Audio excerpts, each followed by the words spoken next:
I just have to say it's very rewarding to know that people will have to listen. They have got to listen. There is no way they can deny this now. So thank you, Mr. McGeaney. It is just so ironic. I can't help but laugh. Thank you. Thank you, Mr. McGeaney, always doing your due diligence. We appreciate it. The next item is public participation. Is there anyone in the audience who wishes to come up and speak? Being none. The next item is we have a presentation from the Brown School Principal, Elaine Metropolis. Looks like we all need to go down and take our seats for a presentation. If I may, Madam Chair, before we do, I'd like to just lay the groundwork for this. Elaine Metropolis, longtime principal and employee of the Peabody Public School District, an outstanding principal, has been the champion of what we call the grand reveal in the Peabody Public Schools that all of our principals have undertaken here, and all of our kids are benefiting from. What teachers have made this a wonderful project for the Peabody Public Schools, and it has a lot to do with writing and the ability of our kids to continue to write in a way that creates more stamina for writing. I have been lucky enough to be in buildings where the grand reveal has actually been taking place at the time that I've been there, and the excitement and enthusiasm of the kids is palpable. I mean, the kids are just transfixed by this project. I'm excited to have Elaine come and actually present to the school committee something that happens in the classroom that you can, has something to do with instruction. So Elaine, please join us, and thank you so much for being here. Some of our other principals are here as well. I thank you so much for attending. Tracy from the Carol and Jackie from the center. I'm going to ask Jackie, actually, if you will, when Elaine is finished, to talk about the little thing that happened at your school today that you're going to use as a grand reveal after Elaine is finished. Now we can go down. Yeah.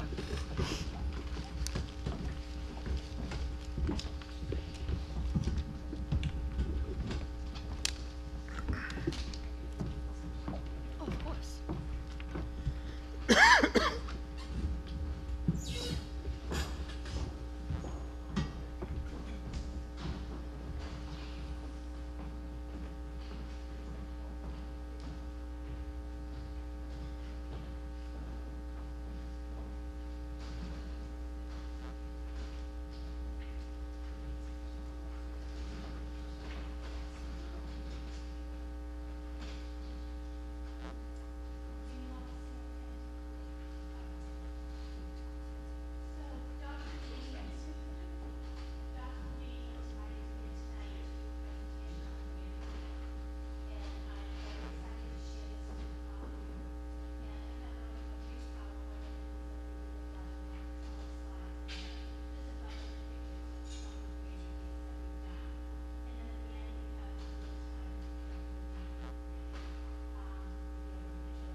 Yeah, so thank you, Elaine, and maybe you could join us, and Jackie, if you could maybe join us as well. I'd like you to talk a little bit about what happened at your school today, because you're going to use that as the grand reveal.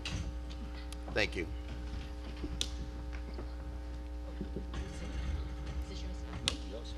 And by the way, the second part of the grand reveal, of course, will be the grand reveal Parmesan.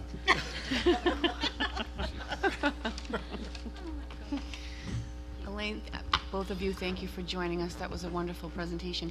I want you to know I've been hearing about the grand reveal every single day. So my son comes home and talks about it all the time, so it is working, and I appreciate it. Mr. McGeady. Sure. This is exactly the kind of a thing that would have excited me as a student in school. You know, I loved the ability to write about things that were you know, kind of just in my mind, fantasy stuff. That's what kept me excited. And so I'm not surprised to hear the kids love this. But I'm wondering, how does this square with the goals of Common Core? You know, I know this is a recurring theme with me, but in all seriousness, David Coleman, who, you know, the author of Common Core, he said he wanted to get away from students writing about how they feel because, and he put it in very graphic terms, because when you get into the work world, no one really cares how you feel. And he thought the emphasis of writing should be on writing explanatory text. Is this contrary to that philosophy? No, it isn't contrary at all. In fact, we all know that for students, especially our younger ones, reading, listening, speaking, and writing are the four main domains that we have got to teach them. And this actually covers all four of those. And so many times in school, we are teaching, and the teacher's doing all the work. The teacher's doing all the talking. With something like this gets the students talking. This gets the student interacting and discussing and reflecting. I remember a while ago when we were up here, we were talking about the word metacognition. Do you remember that, Mr. McGeady? Yeah, we do that all the time. So again, it's reflecting on your thoughts. And so this is where our ideas come from in writing. You might find a grand reveal, and then there's that little seed or that little connection you make with that picture or that object that then is the spark for further writing. And the fact that students are able to discuss it and talk about it, it makes for better learning opportunities, because so often we're telling kids, shh, shh. And what we should be saying is, talk some more, discuss that, collaborate.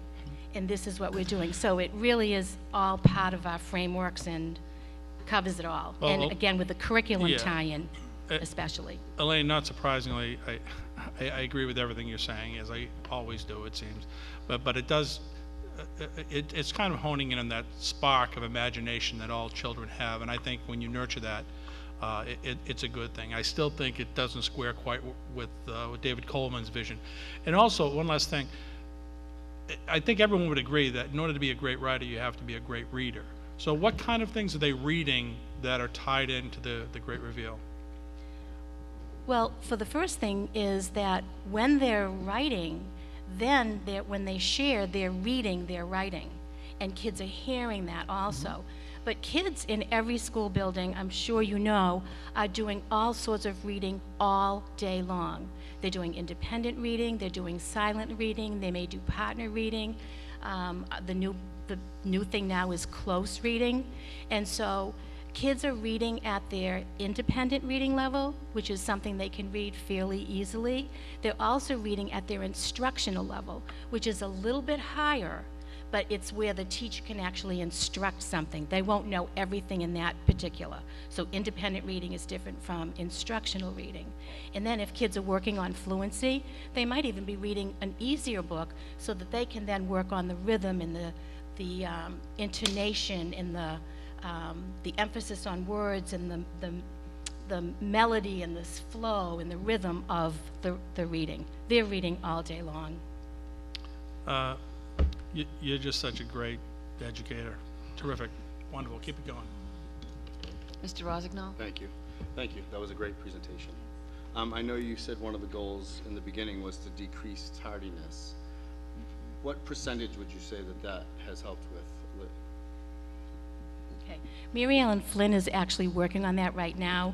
She is taking my last year's tardy rate for the whole entire year, and then I've asked her to do the current one from the first day of school till the end, because we did not start it at the beginning of the year. We started it in November last year.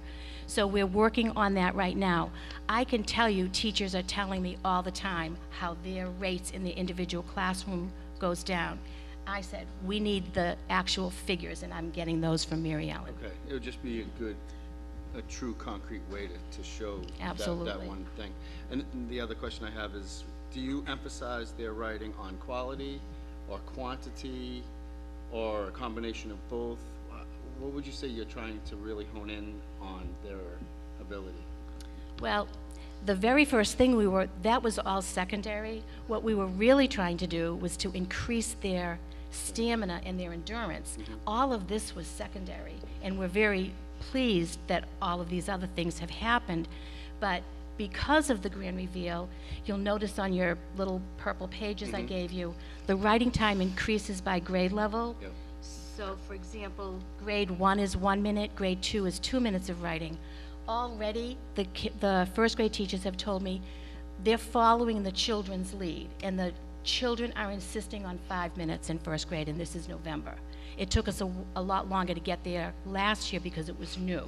But now the kids came in, the first graders already came in knowing the routine of the grand reveal, so in second grade, they were already starting at a higher level.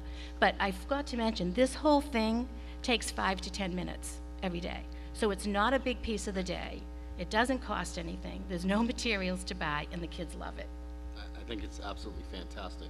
Now, I know that, last question, I'm sorry for the chair. I know that you said that you gave more or less a presentation to all the principals. To Dr. Levine, is this now being presented or being done in all of the elementary schools? I believe that is. Is that the case? I believe all the principals are doing much. this now. Yeah. Pretty much. Excellent.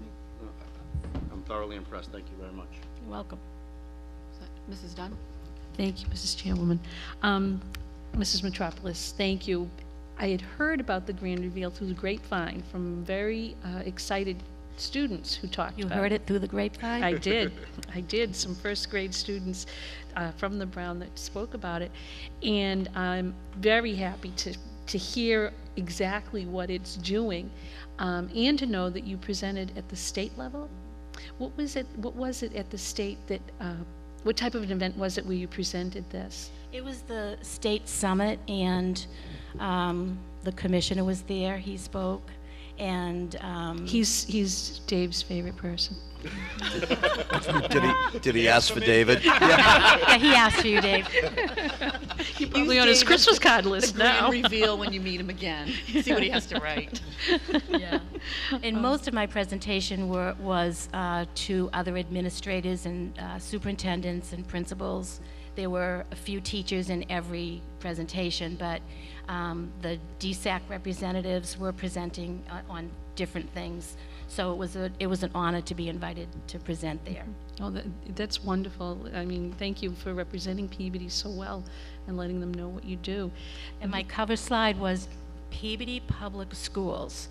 And when I wrote back to the email to the girl who wrote to me, I said, absolutely, I will share with it, but please credit the Peabody Public Schools and my teachers and, people at the Peabody Public Schools.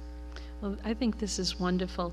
I had the benefit of having, our children had Mrs. Metropolis as a first grade teacher, and I know how important writing was to you even then, and the journals to this day, we still have those, and they are wonderful. And it was always exciting to see how exciting my children would get about writing in the journal. But I think that one of the things that you brought out when Mr. McGeaney asked if it works along with Common Core, and I think that luckily it flies in the face of one of their tenets. You've made it enjoyable. You've made writing something, and I know this from my own experience, that you you will, and your teachers will have children who love to write. They will grow to love to write. I think that that is such an important facet of education, to have people love what they're doing. This is fun. You're making this fun. The kids are enjoying it. It doesn't take much time, but to see that list of benefits is amazing. And I think it's great, and I'm very, very pleased that you're doing this. I'm glad that you've shared it with the whole district. I think it's something that obviously other districts want to emulate this, and it can only make our students better by letting them love to learn and love to read and write all at once. So thank you very much. Welcome.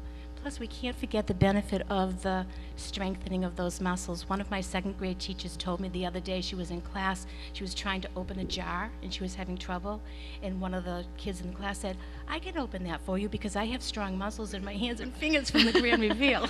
So. All set, Mrs. Dunn? All set. Mr. Charis? Thank you. Is this something you be having them do at home too with their parents?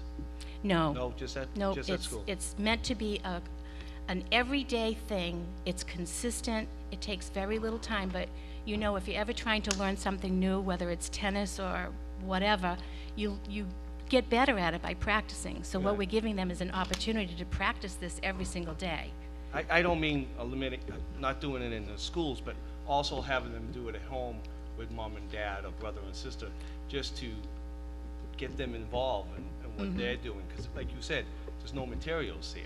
Right. And the parents can create their own picture. They could, and certainly parents can do that at home. I have found that some of the things we do at school, however, are, once you put them into the home, they lose their draw. They see. lose that appeal of, oh, this is my school thing. I get to go home and tell mom and dad about it. Right, sure. And I don't mean to be fresh on this. With the hand muscles you talk about, is it different than texting and swiping? I'm not being fresh. Tom? Yes, it's a lot different. It is. Yeah. Because texting and swiping and all that is just used primarily for that, but writing, they're going to be writers all their life, whether they continue on in college or as they go through school, and then in the workplace, whether they're typing or writing.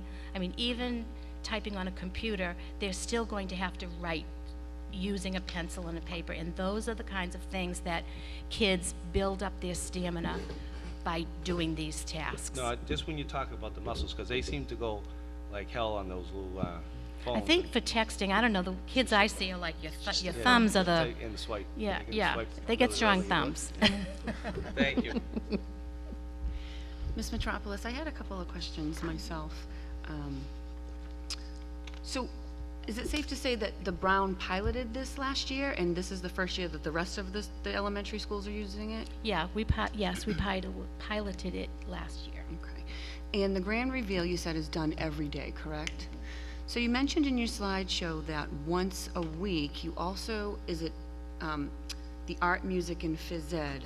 So are they doing the grand reveal twice a day when they have those? No, last year we just had it in the grade level, the general ed classrooms. And we have 18 of those classrooms.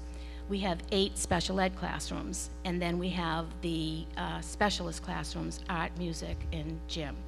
And we didn't do it in any of those classrooms last year. This year, we're trying to extend it and grow it a little more. And so I did not know how my specialist teachers would feel about it, us infringing on their time. They have 40 minutes That's what I was to do a wondering. gym class, a music class, and an art class.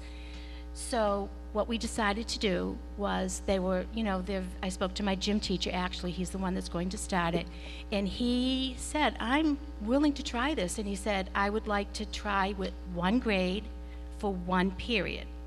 So he's going to do it with second grade. So that means once a week, he'll do it so all students have gym once a week. So second graders will have it in gym.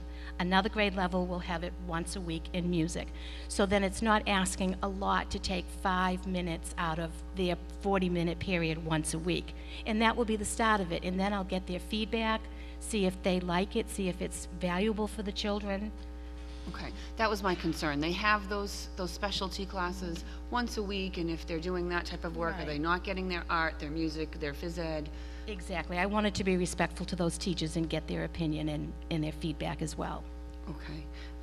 And you expect by building endurance on the writing portion of this that we should start seeing some really good results with the MCAS, because that's where we were lacking, was the long comp. and those Exactly. type of We things. already saw much better results in our long comp. You did, in your yes, school For this specifically. year's, yes, when we got the MCAS results, we That's saw great. it. That's great. Did anyone else have anything they'd like to ask Ms. Metropolis? Can I ask Mrs. another Dunn. question? It's just a follow-up. On that long composition, how long are the students expected to write during the MCAS exam? Well, they're expected to use as much time as they need, and they're encouraged to write as long as they possibly can.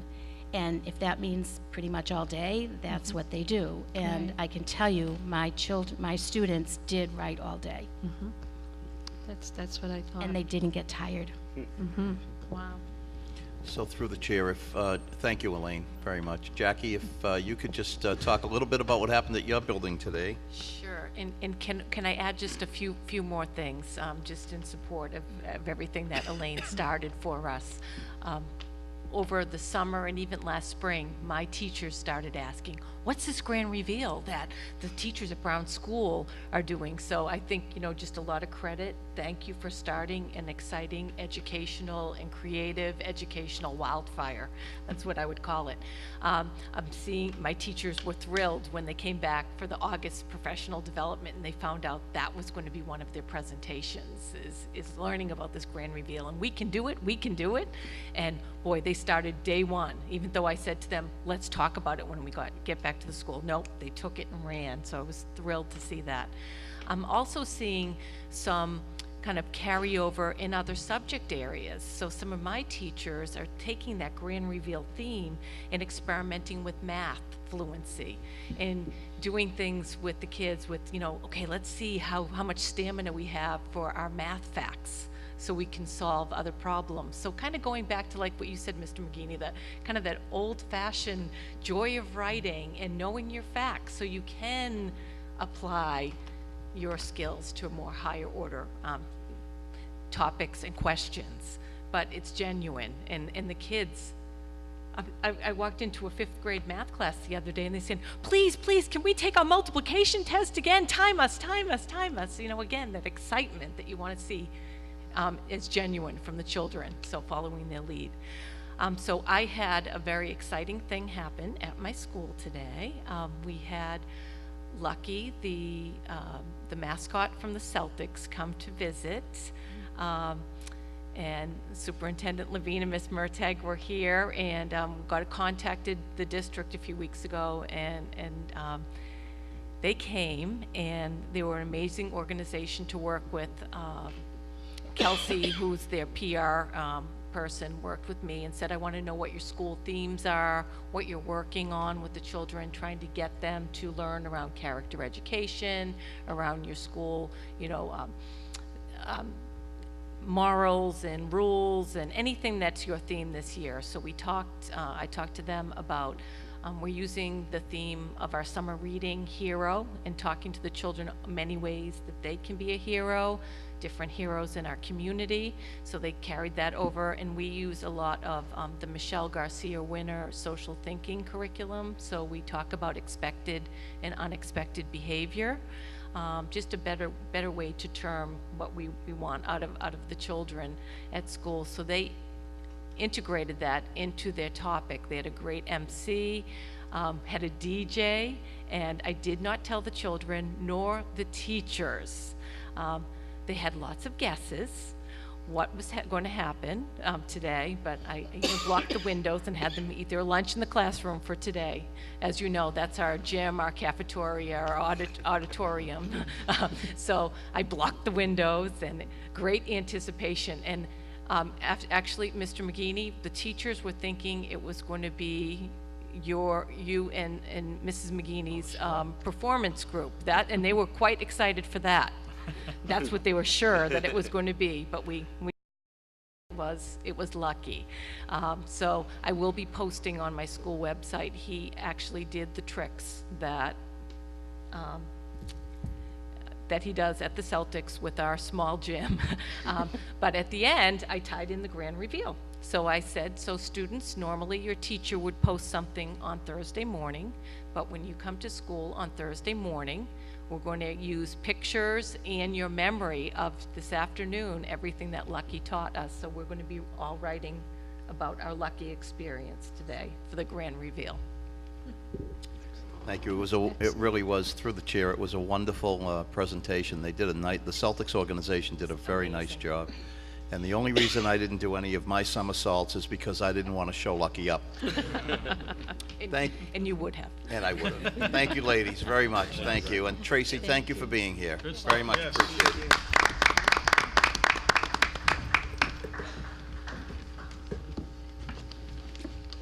Good stuff. Very good, nice presentation. Notice we weren't invited to see Lucky, but Yes, I know. if it's the Bruins, if we don't get a phone call. Madam Chairwoman? Yeah. I'd like to make a belated motion to accept Mr. McGeeney's materials that were given to us, so they become part of the record, so Second. just to make them a part of it. Thank you. All in favor?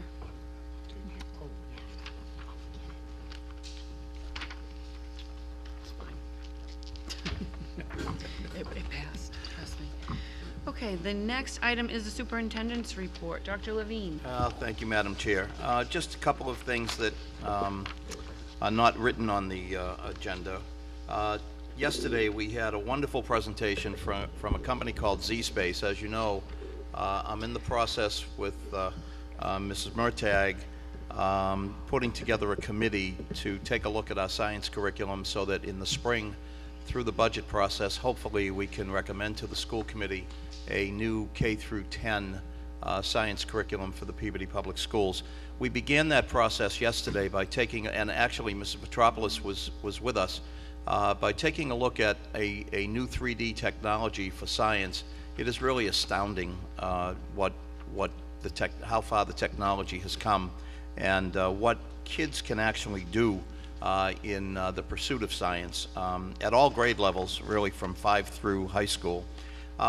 So I'm waiting for reviews of the technology from, we had about 10 of our people there yesterday.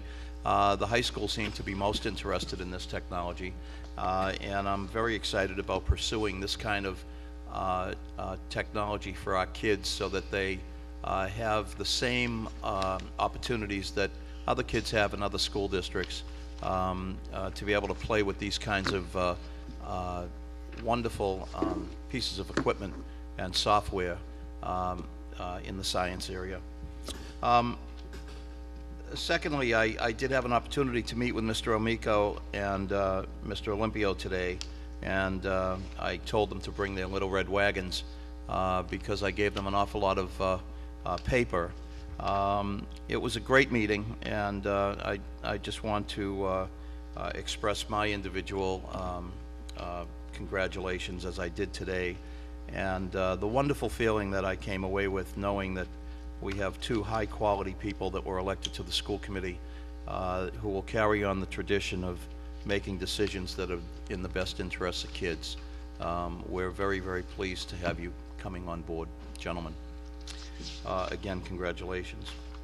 I wanted to give you a very quick, broad overview of the coordinated program reviews. Now, most school systems receive one notice of one program, coordinated program review, where the state comes in and does a thorough inspection of a particular area.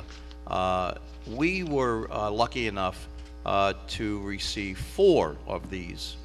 Thank you, Mr. McGeaney. This fall. So these coordinated program reviews took place in 4 areas by the State Department of Education: special education, career vocational technical education, civil rights, and ELL. And I'm giving you a broad overview only because in 3 months we will receive a significant report in each area I will have the folks who are responsible for each area make presentations to you. Maria Ferry will present the career vocational technical education review. Will Verbitz will present the special education review. Kara will present the ELL review, and I will present the civil rights review. But in a nutshell, in career vocational tech, our students were complimented on their courtesy and their willingness to be helpful. Our kids always do us so proud. It's really the way our kids comport themselves, particularly with people who are strange to the district, is incredible, and we should be so proud of them and the way that they act. I was there today at the Veterans Day ceremony at the high school, and just to see the way our kids interact with each other and interact with other people, we're just so proud of them. And how they were interviewed. A lot of our kids were interviewed by the State Department of Education, and the State Department of Education made particular note of the way they comported themselves during those interviews. Of particular programmatic note, the state was impressed with our partnership with North Shore Community College, our new medical assisting program, they were really impressed with, and its relationship with the Leahy Clinic. The state noted that our relationship with the guidance department needs to be strengthened, and I'm sure that they will spend some time in their review in this area, because we spent quite a bit of time with them around this subject. And there were a number of suggestions to in improvement to the physical facility that were made, and we've already begun this process. Simple things like shelving and moving pieces of equipment to different places in different rooms for safety issues, to more significant things like safety switches that needed to be put in and electrical work that needed to be done. We've already begun those more significant items, and we'll be through with those long before the report comes out. In special education, the state noted that significant gains in the areas of clearly written criteria for IEPs was a big plus for us, and strong programming for our student population, including adherence to least restrictive environment and truly integrated classrooms, was a strength. And that's a major step forward for us, by the way, so I want to give credit where credit is due. Recommendations centered on strengthening our preschool program. There will be a number of recommendations in that area that will come from this report that we need to pay attention to, and that we have already started that discussion. Excuse me, having our parent advisory committee more involved in program evaluation was a recommendation.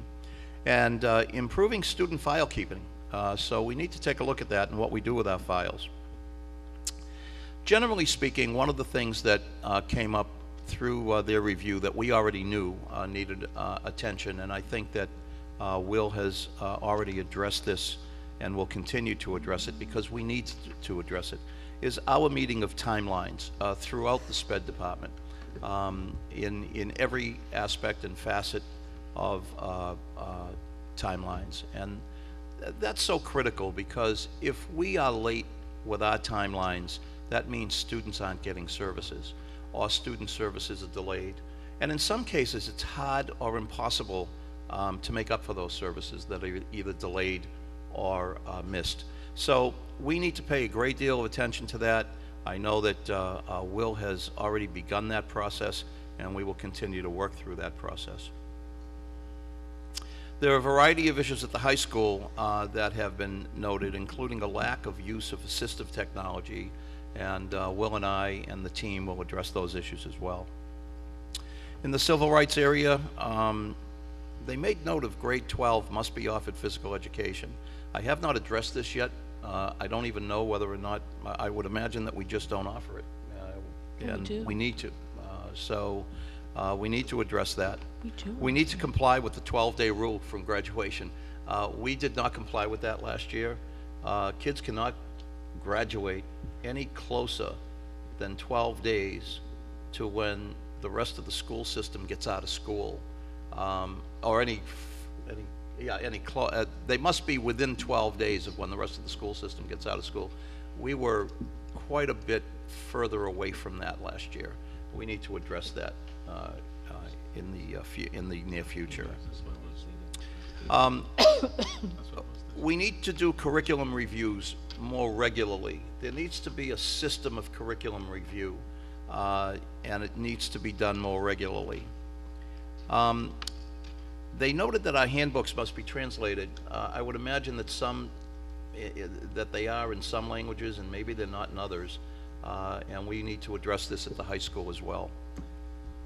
In ELL, they spent a great deal of time with us telling us that we have made great gains, and I think that this school committee needs to take tremendous pride, because I was here in 2011, and in 2011 we had a great many flaws, big, tremendous flaws in our ELL program, and I believe that I brought that to you, and you took giant steps over the past 3 to 4 years in correcting those flaws.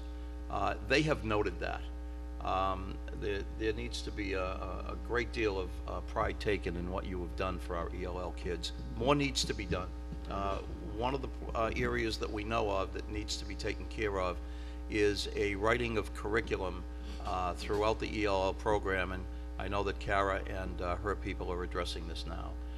So generally speaking, those are the 4 areas that were addressed by the state. There will be a much more comprehensive review in writing for public consumption within 3 months in each area, and we will present those to the school committee in public session when they are available, and I'll answer any questions. Mr. Rossignol? Thank you. I know you jumped on a number of subjects. I'm just going to touch on 2, just for my own edification. You mentioned that seniors don't take gym. I can speak firsthand that my daughter, a senior last year, took gym. So I don't know where that part of the coordinated review.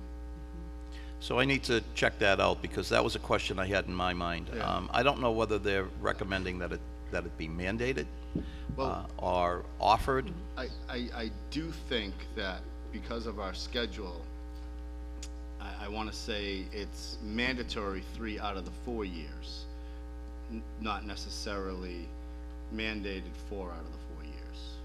So I'll speak for my daughter. Her last year, she did not take it her sophomore year, so she ended up in a gym class her senior year. So it's not that it's not offered to seniors. It's just the way our schedule is run, it's mandated 3 out of the 4 years. So just as a point of clarification. We'll check that out for clarification. And my second question is on the separation of 12 days. If you included the snow days in there, would that have made us in compliance? Okay, because I know seniors do not have to make up snow days where everybody else does. That's possible. So. That's possible, but I believe you set the graduation date, do you not, earlier than when it snows? Isn't the graduation date Well, that's what I'm set? saying, but, so if we set the graduation date right now as 12 days prior to the graduation, but then snow days push the end of school past, I think you'll be okay. you know what I'm saying? I think we'll be okay, but I'll check that out. Okay, thank you. Mrs. Dunn? Thank you. This is just a follow-up on what Mr. Rossignol was speaking about. To my knowledge, when we implemented the mandatory gym and health, physical education and health classes, it was for all 4 years to comply with the state law. And at one point, and it may have been, our daughters have both just graduated this year, it may have been their class, there was a time where, in order to properly implement it, certain classes that had already been scheduled and did not put in PE and health in that year, which may have been their sophomore year, they were allowed not to take it that time, but then, of course, they've had it the last 2 years. I believe now, all 4 years, people are taking PE and health. And we definitely offer it. I don't know if it's specifically, sometimes with gym classes, you're not in like a freshman gym class, a junior gym class, senior gym class. It's all mixed together just to fit the kids in for the scheduling. If that may be what they interpreted it as, I don't know, but definitely we have it mandated that everyone take gym. And I do think that our daughters are the last ones that went out, and now it's been consistent. This year's current seniors would be the first class that has had it all 4 years. Through the chair, and of course, when we get those reports, we are able to respond to every point of contention, so I'll have all that clarity well before that. Thank you.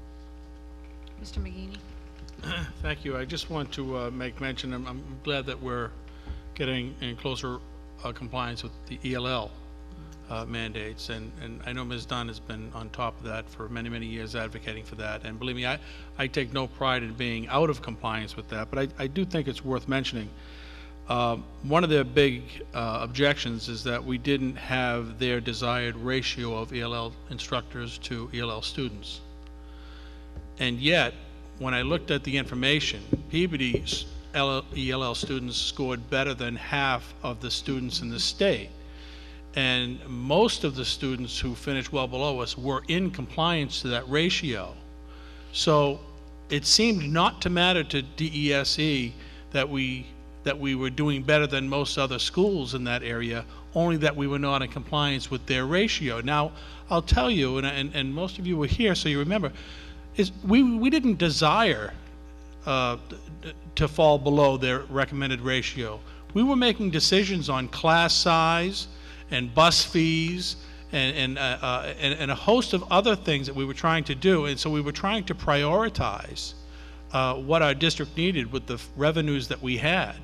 And I think we did a good job, and I think that those ELL students were well served if you use the state average as a basis to prove that. So I think, not surprising, once again, I think the DESE's judgment of our schools is off base.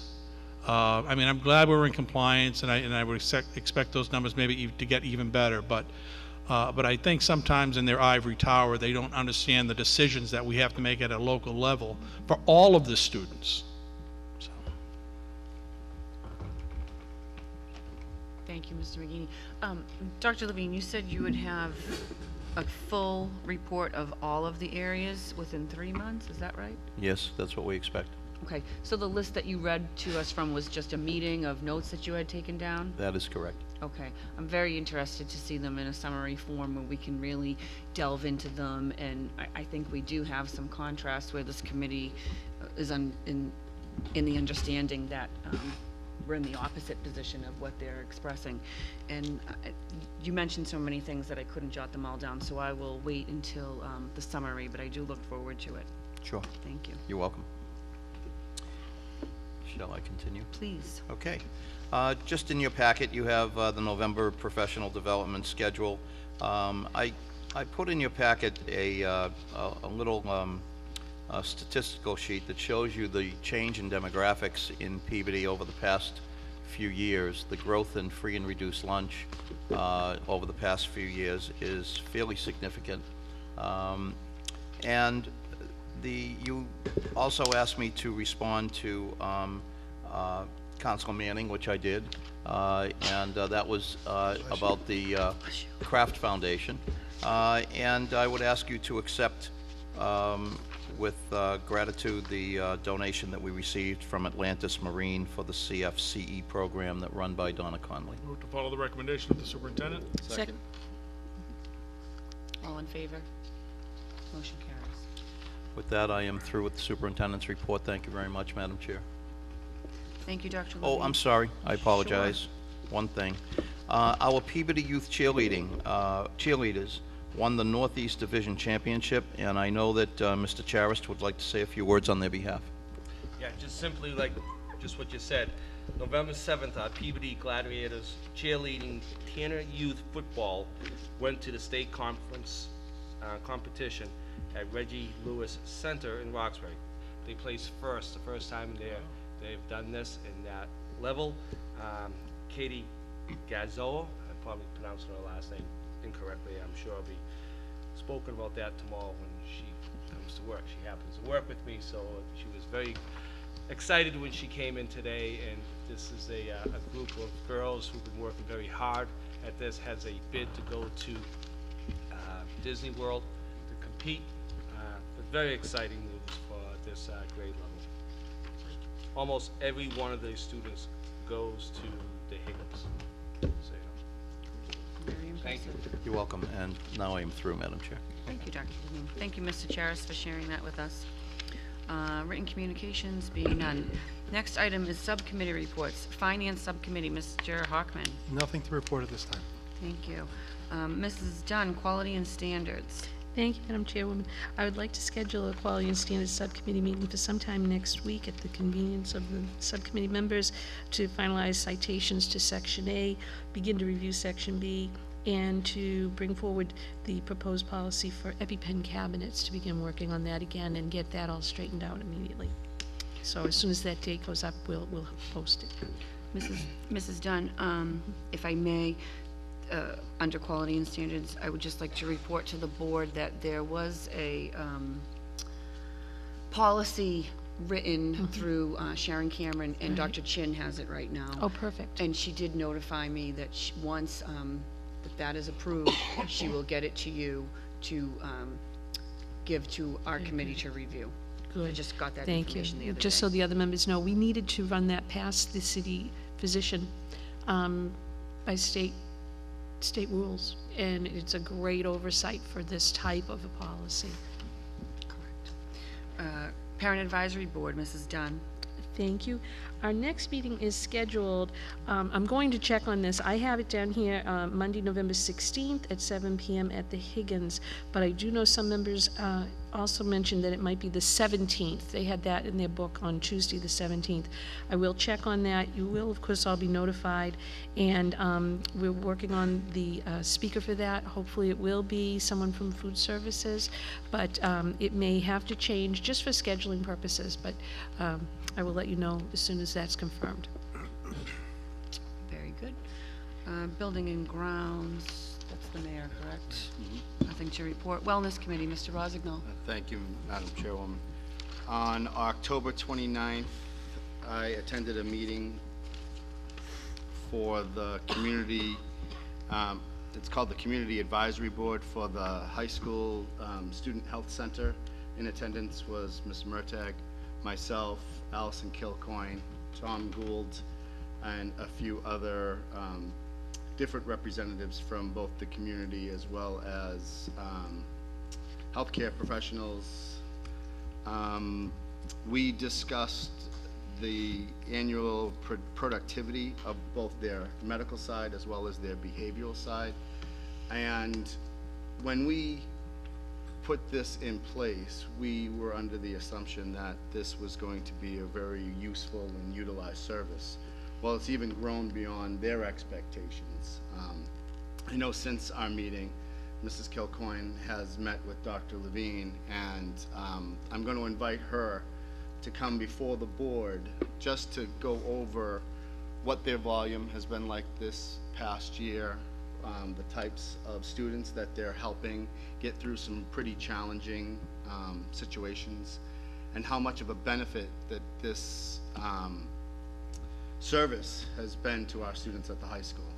So I'm going to set that up and have her come before you all so that she can do a much better job of touting their good work than I can.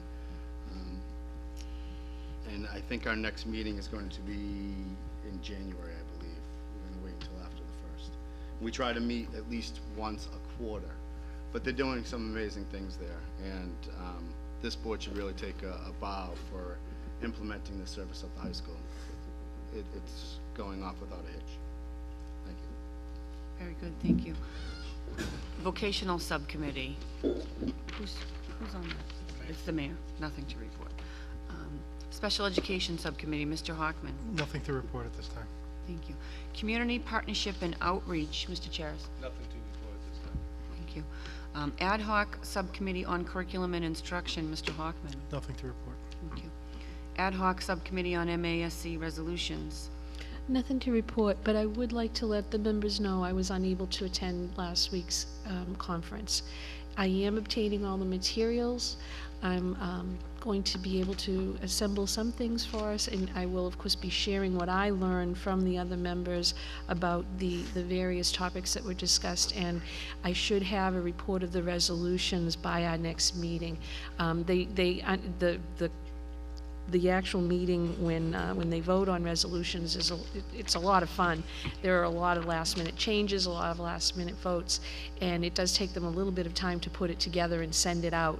So when that comes in, I think everything will be all set for our next meeting. I'll be prepared to give you a full report at that time. Mrs. Dunn, I think we all understand why you were unable to make it, and I would just like to say that we all offer our condolences on the passing of your father. Thank you very much. I appreciate it. Thank you. Next item, ad hoc redistricting subcommittee. Mr. Hoffman. Nothing to report. Okay. Could I ask a question? Yes, Mrs. Dunn. We were going to get a report on October 28th from the redistricting subcommittee, but then I did receive a call. Has that subcommittee been dissolved? We're going to be preparing a report that will be submitted to the committee and to the community. I believe we put a 60-day time limit on it. Any idea of when we would get that report? I think we were looking towards the end of the calendar year. Okay, thank you. Just for clarification, is the committee still meeting, or is it done? We're meeting for the purposes of preparing the report. Okay, so you're still meeting. There's still meetings going on? They'll be posted when the meetings take place. There are no meetings presently posted. There's no, okay, thank you. No new business. Items for next agenda. Dr. Levine, forgive me, I can't remember. Were we having an MCAS presentation?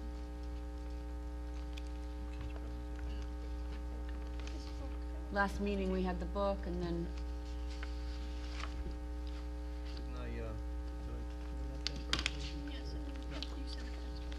Oh, yeah, the principals will be doing it in conjunction with school improvement plans. improvement plans.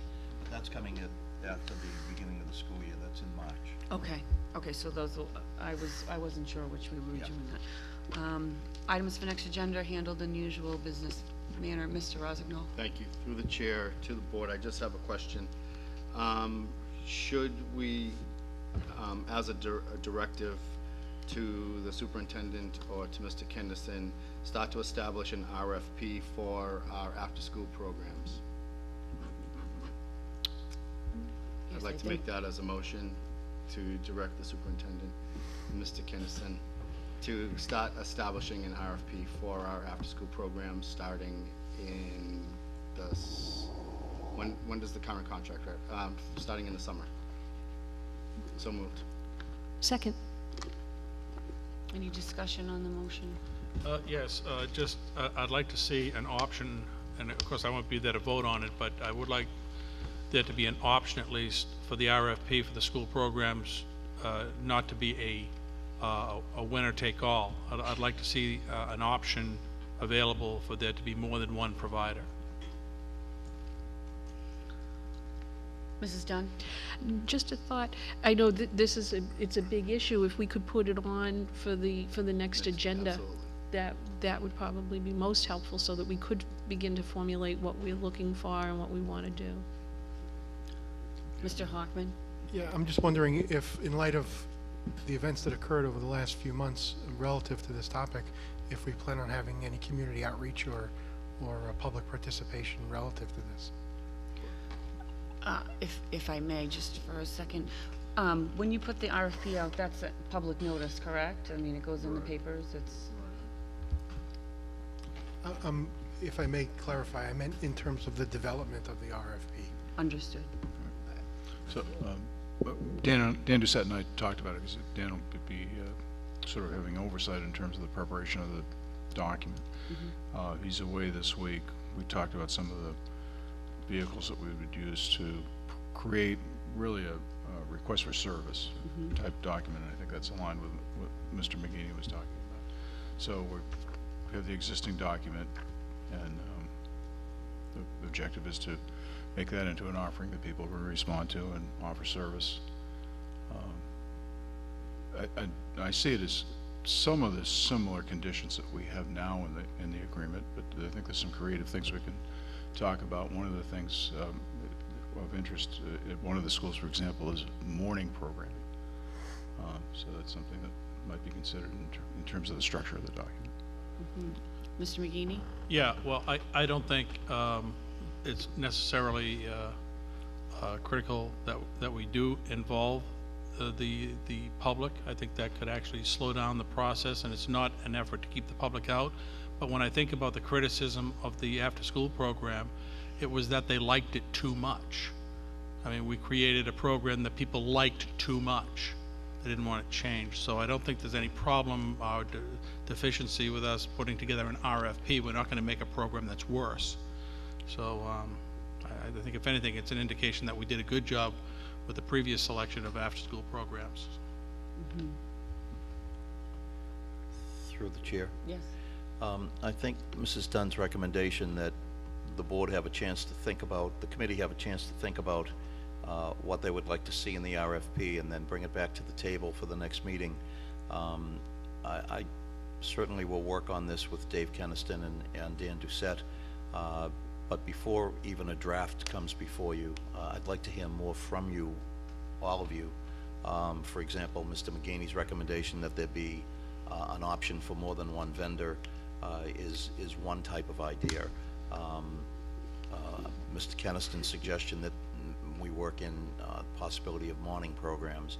I would like to know and get clear direction from the school committee in consensus vote as to what it is that you would like to see in a draft, and then I can get a draft to you, and then you can chew on it some more before it goes out to the public in final form. Mr. Rossignol? Then I'll withdraw my motion, and we'll wait for the next meeting and have that discussion, So you want this on the next agenda? please. Good idea. You withdraw my second. All right, Motion withdrawn. Motion to adjourn? Wow, I'm sorry.